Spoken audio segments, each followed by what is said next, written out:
yang muncul salah satu solusi gebrakan awal itu adalah Merdeka Belajar, hashtagnya Merdeka Belajar.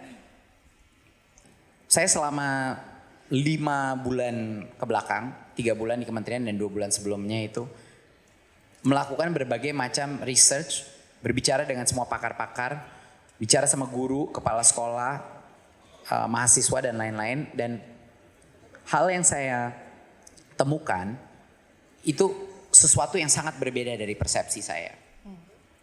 Bahwa sebenarnya dulu saya kira itu pendidikan itu seperti suatu sistem manajemen yang bisa dikasih insentif sama disinsentif. Lalu kalau kita ada metrik-metrik yang jelas dan kita mengincentivize metrik-metrik itu, secara otomatis itu akan menimbulkan sistem pendidikan yang baik.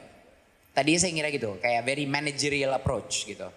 Bahwa ini kayak apa, kayak pabrik bisa lah, kayak call center agent, kayak Gojek gitu. Tapi enggak, ini salah karena produknya ini bukan suatu app, produknya ini bukan suatu layanan, produknya itu adalah manusia.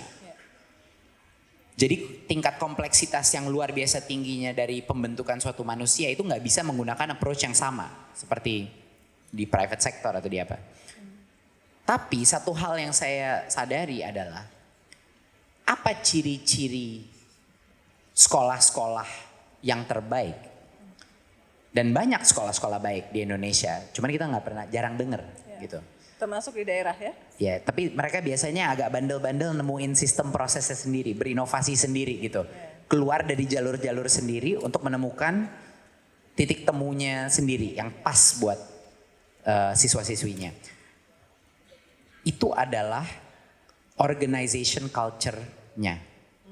Culture daripada sekolah itu bukan kepada individu dalam sekolah, tapi culture dalam sekolah itu adalah culture of learning dan culture of innovation.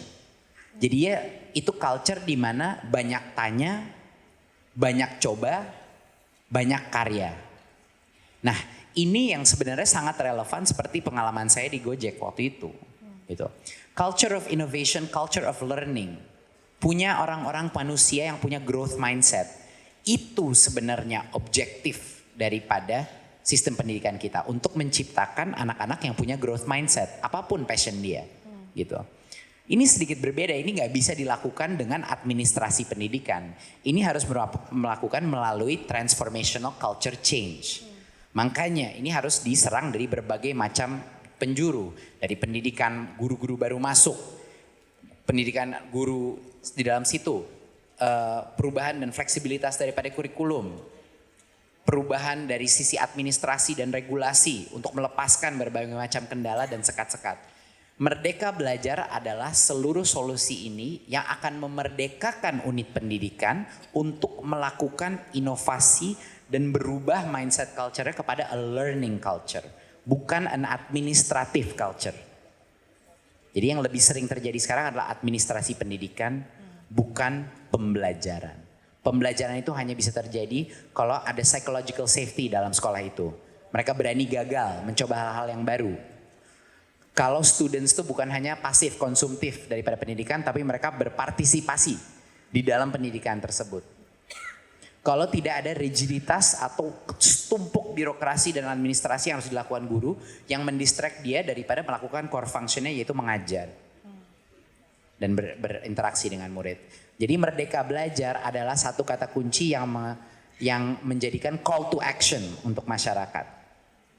Untuk para guru, kepala sekolah, orang tua, company semua, agar kita meredefinisi apa itu culture yang tepat, culture yang merdeka di dalam unit pendidikan.